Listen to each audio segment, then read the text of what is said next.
they're doing that deposition. Secretary Hillary Clinton is testifying today, former President Bill Clinton tomorrow. Let's take a listen in. What is not acceptable is Oversight Republicans breaking their own committee rules that they established with the Secretary and her team, which you've all reported and you've seen by releasing photos.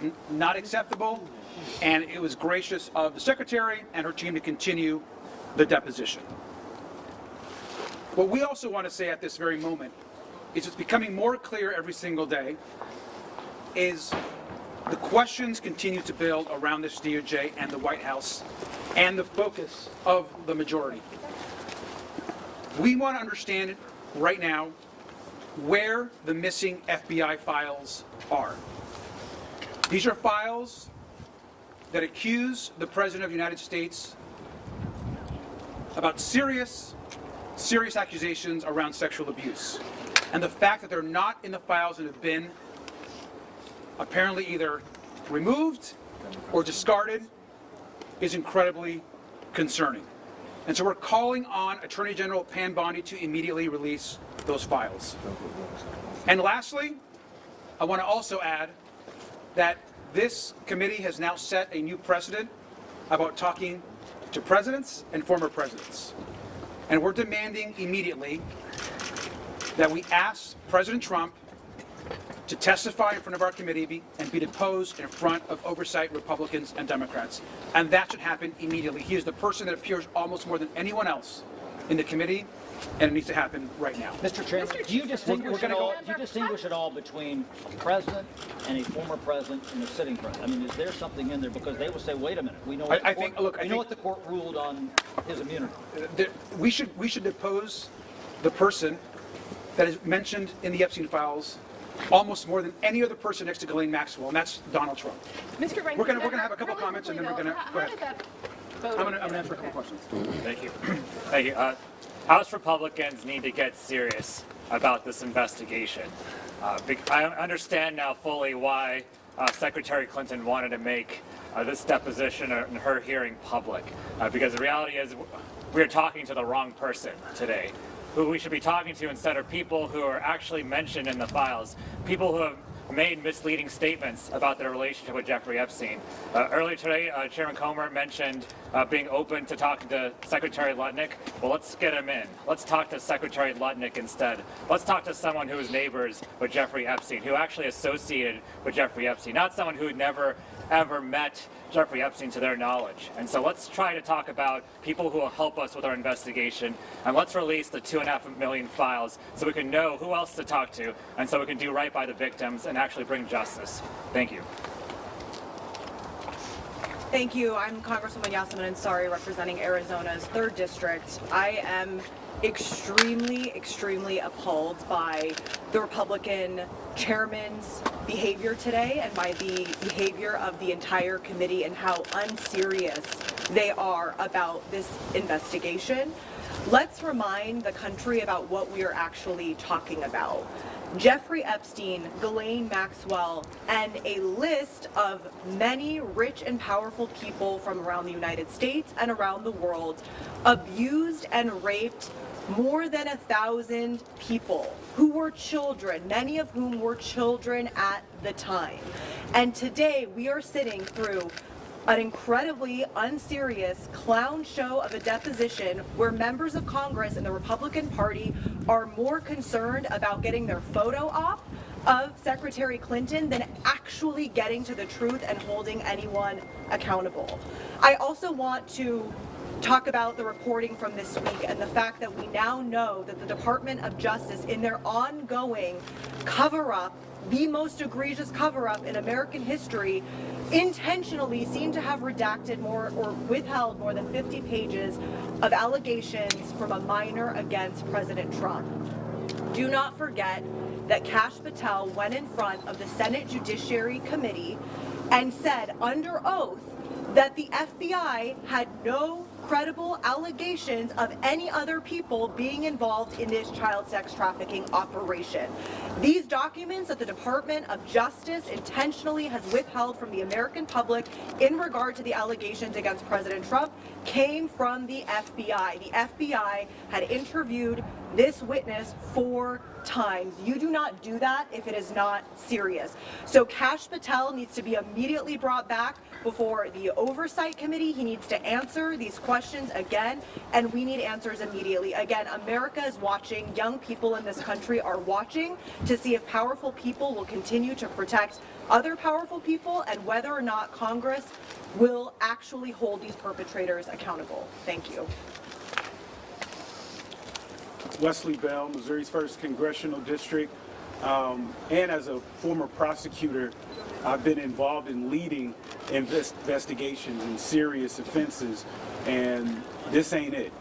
What we're seeing is political theater. What we're seeing is folks that are looking for headlines and tweets as opposed to doing the business of going about getting justice for the victims in this case, and survivors in this case, I should say, as well. And I think that that's what I think some of our friends on the other side are losing sight of, is that we are here to make certain that justice is served, and it's important for us, and as oversight members, to do our job to ensure that all the evidence, any information is heard, and that any victims, any survivors, voices are heard as well. And that's what we're supposed to be doing. And so what we're seeing today is we have not learned one new thing. The secretary is here. She is more than happy to have all of you come in there and into this deposition and hear her out. But there are those on the other side of the aisle who do not want that for whatever reason. And so we're going to continue to push for justice. We're going to continue to work to make certain that the victims and survivors are given their due and their voices are heard, and that justice is ultimately served. Thank you. I'm James Walkinshaw from Virginia's 11th District. The Trump administration's treatment of the survivors of Jeffrey Epstein's crimes has been a callous disregard. We've seen that in his refusal to release the files. We saw that this week at the State of the Union with his refusal to acknowledge the survivors who were in the chamber. One of the things that's been confirmed today is that in addition to having no relationship with Jeffrey Epstein, Secretary Clinton has no relationship with Ghislaine Maxwell. But there are important questions we should be asking the Trump administration about Ghislaine Maxwell. And I hope that our Republican colleagues will join us in asking these questions. Why is it that Donald Trump has refused to rule out the pardon, the clemency that Ghislaine Maxwell is campaigning for? We held a deposition in this committee with Ghislaine Maxwell. She used that deposition as an opportunity to campaign for a pardon. Chairman Comer then walked out before many of you and gave her talking points as to why she should get a pardon. Donald Trump needs to direct Attorney General Bondi to release all the files, to unredact the illegal redactions, and he needs to unequivocally rule out a pardon for Ghislaine Maxwell, who is a monster convicted of child sex trafficking. Why has he not ruled out pardoning her? Why did the Deputy Attorney General spend hours with her, and then why was she transferred to a cushy, lower security prison? Those are important questions we should be asking about Ghislaine Maxwell. We no longer have to ask whether there's any relationship between Secretary Clinton and Ghislaine Maxwell. There was not. Can you give us I'm going to answer a couple questions. I'm going to answer a question. One second. I'm going to one statement, then one question. Last thing I'm going to say, and I'm going to begin with a question, is we want to make a very clear demand right now, which is that the full transcript, unedited, of the Secretary's questions and the answers need to be released by the majority in the next 24 hours. We need the public and the American people have a right to know exactly what she said, what questions were asked of her, and how she responded. That's transparency. She herself requested that the press and the public be allowed into the deposition. That was denied. And so at a very minimum, they need to immediately release the full transcript, and we're hopeful that tomorrow, for the former president, that the press would be allowed in and the public as well. That's been the request. Thank you, Mr. Ranking Member. How did that leaked photo get out, and do you believe there should be any repercussions? Well, the repercussions should come from the majority and from Chairman Comer. I mean, it was very clear that leaked photo was sent out by a member. I think it's not hard to figure out what member that was by looking at the photo. And the fact it was not just one photo, it was one photo and then a second post that also included a photo as well. And so that was completely against the rules. I think we're grateful that the Secretary continued the deposition, but not acceptable. You said that this is a very unserious The question. Secretary's been clear that she has no relationship with Jeffrey Epstein. She's never met Jeffrey Epstein. She said a few times that she has had encounters with Ghislaine Maxwell. She's clarified what those meetings were like. Did she talk about Ghislaine Maxwell attending her daughter's wedding? Did you get any new insight into those interactions? I think, obviously, we can't get into specifics about the answers, but we will get all those as soon as the video is released. And so we have to be very careful about giving specifics about what was actually said in the deposition per committee rules, so which is why we're demanding right now that James Comer and the Republicans release the full transcript where all the questions that were asked will be fully answered by Secretary Clinton. What I can say is that she, again, never met Jeffrey Epstein, never went to the island, never went to the plane, and had no knowledge of any of his crimes. This is completely unacceptable. When it comes to Howard Lutnick, when Comer went in, he said it's a possibility. When I asked him if Lutnick would be subpoenaed, Mace then said she had an email printed out that she wanted to ask Clinton about.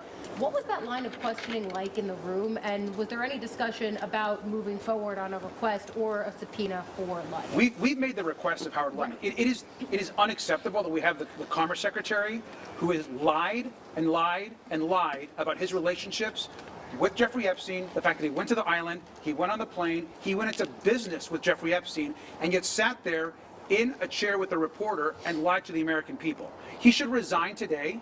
He should be removed from office, and at minimum should come before the committee. I think everyone's been clear that we need to hear from Howard Lutnick. Can you give us what was the line in the room, the questioning in the room? I'm not. Sorry. I want all of the Secretary's responses to be released immediately, or I want the press to be allowed in to get details Can you on give that. us a sense of what it was like in the room? Is this a very tense deposition? And also, can you give a little bit more color of what exactly happened when this moment on social media is shared? Was there back and forth about letting the press inside the room? So yeah, what I can say is obviously everybody was very taken aback by the committee rules being essentially not enforced and certainly just broken immediately. That is not acceptable, especially when the Secretary said from day one that she wanted the press in the room. When the incident happened, I think this is something that can be reported, the Secretary's team continued to demand, even after the incident, to let the press into the room, because what was important for her is that her answers to the questions not be edited, that the video not be edited. And so we understand that, and we're committed to getting this video transcript out immediately. And to be clear, she is answering every question. To be clear, she's answering all the questions. Taking the fifth at all? To be clear, she's answering all the questions. I think I can safely say that she's not taking the fifth. Mr. Garcia, Last question. in terms of her understanding of her husband's relationship with Jeffrey Epstein, is that something that she's been asked about? I want the full transcripts to be released immediately, and I think everything that she said in her testimony will be cleared. Thank you all very much. Thank you so much for coming out.